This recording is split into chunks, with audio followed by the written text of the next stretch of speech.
Hello, my name is Dr. Ian Strawford. I'm a cosmetic and wellness doctor, and I'm the medical director of SkinEx Clinics.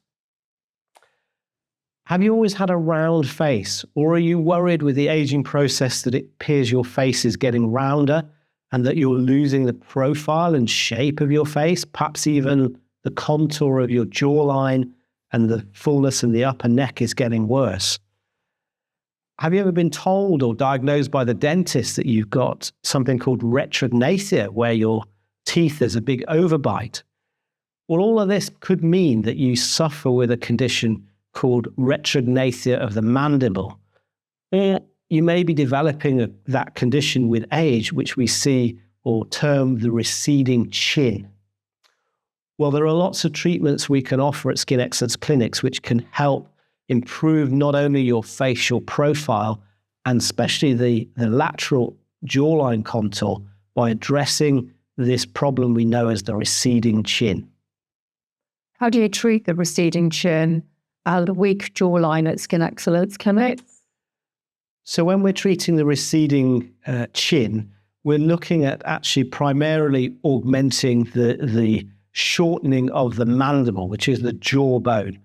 And this gives the lower face its profile, but also means the length of the face from the top to the bottom is getting shorter as the jawbone recedes. So when we're treating it, we're actually augmenting the chin by placing filler directly on the bone beneath the chin. The alternative is to have a surgical operation and have a chin implant placed on the bone, or even a bone graft to augment the bone loss or the loss of bone in that area. But we find a quick fix and a very simple and safe fix is to have a dermal filler or a collagen stimulating filler placed directly on the bone to have the same effect as having a chin implant. Is the treatment painful? So this is an area which can be quite uncomfortable to have treatment, to place a filler or a collagen stimulating filler on the bone. So I always anesthetize the bone first with some simple injections of anesthetic, which makes it a comfortable and pain-free procedure. For a few days after the treatment, it can feel quite achy, as if you've had a bit of a bruise or a knock on the bone there. But most patients find that settles within a week and they're quite comfortable following that. How long do the results last? So the results of chin augmentation can last several years, depending on what product we use.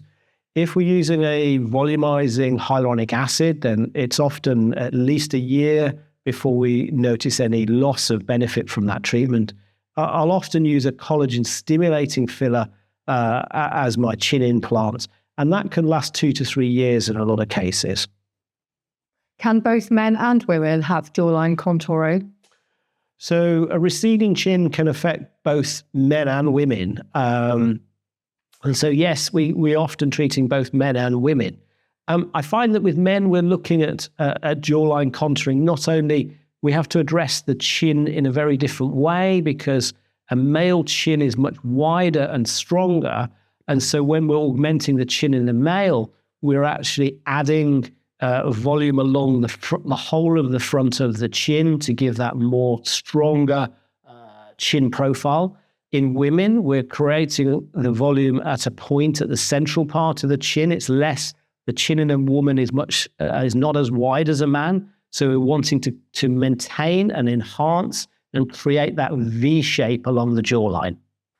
What other treatments may be needed when treating a weak jawline and receding chin?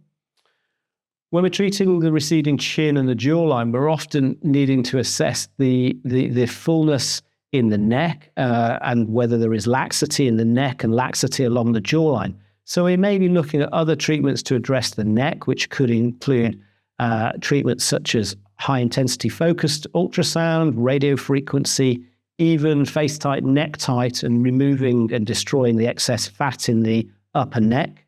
And along the jawline, we might be placing fillers much further back along the jawline to give more definition and support along the jawline further back as well as at the front of the jawline.